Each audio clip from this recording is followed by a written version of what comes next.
আসসালামু আলাইকুম।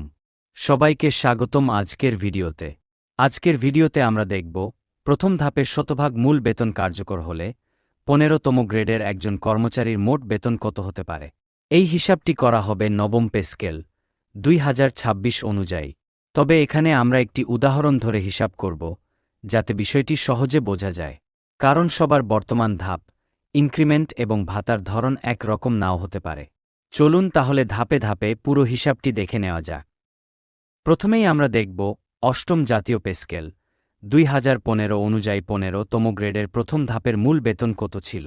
অষ্টম পে স্কেল অনুযায়ী ১৫তম গ্রেডের প্রথম ধাপের মূল বেতন নির্ধারিত ছিল ৯,৭০০ টাকা। এখন উদাহরণস্বরূপ ধরা যাক, একজন কর্মচারী কয়েকটি বার্ষিক ইনক্রিমেন্ট পাওয়ার পর বর্তমানে যে ধাপে অবস্থান করছেন সেই ধাপের মূল বেতন হল ১১,৮১০ টাকা। এখন আমাদের বের করতে হবে প্রথম ধাপের বেতন থেকে বর্তমান ধাপের বেতন কত টাকা বেশি হয়েছে। অর্থাৎ বর্তমান ধাপের বেতন ১১,৮১০ টাকা থেকে প্রথম ধাপের বেতন ৯,৭০০ টাকা বিয়োগ করলে পার্থক্য দাঁড়ায় ২,১১০ টাকা। সহজভাবে বললে ১১,৮১০ থেকে ৯,৭০০ বিয়োগ করলে হয় ২,১১০ টাকা। সুতরাং বর্তমান ধাপের বেতন প্রথম ধাপের তুলনায় ২,১১০ টাকা বেশি।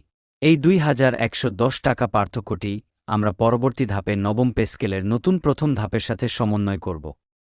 এখন আমরা নবম পে স্কেল ২০২৬ এর হিসাবের দিকে আসি। নবম পে স্কেল অনুযায়ী ১৫তম গ্রেডের প্রথম ধাপের মূল বেতন নির্ধারণ করা হয়েছে ২২,৮০০ টাকা। আগের অংশে আমরা দেখেছি অষ্টম পে স্কেল অনুযায়ী ইনক্রিমেন্টের কারণে পার্থক্য হয়েছে ২,১১০ টাকা। এখন এই পার্থক্যটি নতুন পে স্কেলের প্রথম ধাপের সাথে যোগ করতে হবে। তাহলে হিসাব দাঁড়ায় ২২,৮০০ টাকা যোগ ২,১১০ টাকা সমান ২৪,৯১০ টাকা। অর্থাৎ ইনক্রিমেন্ট সমন্বয়ের পর প্রাথমিকভাবে বেতন দাঁড়াচ্ছে ২৪,৯১০ টাকা। কিন্তু এখানে একটি গুরুত্বপূর্ণ বিষয় আছে। নবম পে স্কেলে বেতন সরাসরি ২৪,৯১০ টাকা হবে না, কারণ বেতন স্কেলে নির্দিষ্ট কিছু ধাপ থাকে। তাই ২৪,৯১০ টাকার সমান কোনো ধাপ না থাকলে এর পরবর্তী উচ্চতর ধাপ নিতে হবে। এখানে দেখা যাচ্ছে ২৪,৯১০ টাকার ঠিক নিচের ধাপ হল ২৩,৯৪০ টাকা। কিন্তু যেহেতু সমন্বয়ের পর হিসাব হয়েছে ২৪,৯১০ টাকা, তাই নিচের ধাপ ২৩,৯৪০ টাকা নেওয়া যাবে না। এজন্য পরবর্তী উচ্চতর ধাপ নিতে হবে, আর সেই ধাপ হল ২৫,১৪০ টাকা। সুতরাং নবম পে স্কেল অনুযায়ী ১৫তম গ্রেডের নতুন মূল বেতন হবে ২৫,১৪০ টাকা। এখন আমরা মোট বেতন হিসাব করব। প্রথমে মূল বেতন ধরা হচ্ছে ২৫,১৪০ টাকা। এরপর বাড়ি ভাড়া হিসাব করতে হবে। এখানে বাড়ি ভাড়া গণনা করা হয়েছে বর্তমান মূল বেতন ১১,৮১০ টাকার ভিত্তিতে। এলাকা অনুযায়ী বাড়ি ভাড়ার হার ভিন্ন হতে পারে, তাই আমরা ৩টি এলাকার বাড়ি ভাড়া দেখে নিই। প্রথমত, ঢাকা সিটি কর্পোরেশনের ক্ষেত্রে বাড়ি ভাড়ার হার ৬০%।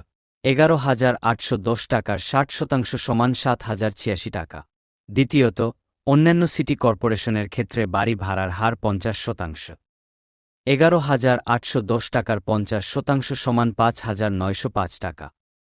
তৃতীয়ত, অন্যান্য এলাকার ক্ষেত্রে বাড়ি ভাড়ার হার ৪৫%। ১১,৮১০ টাকার ৪৫% সমান ৫,৩১৫ টাকা। এখন এই ভিডিওতে উদাহরণ হিসেবে আমরা অন্যান্য সিটি কর্পোরেশন বিবেচনা করে মোট বেতন হিসাব করব।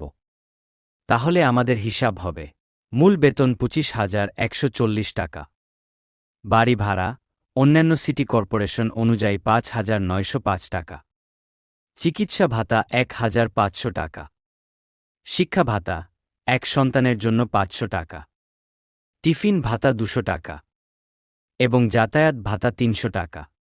এখন সবগুলো একসাথে যোগ করলে মোট বেতন দাঁড়ায় ২৫,১৪০ যোগ ৫,৯০৫ যোগ ১,৫০০ যোগ ৫০০ যোগ ২০০ যোগ ৩০০ সমান ৩৩,৫৪৫ টাকা।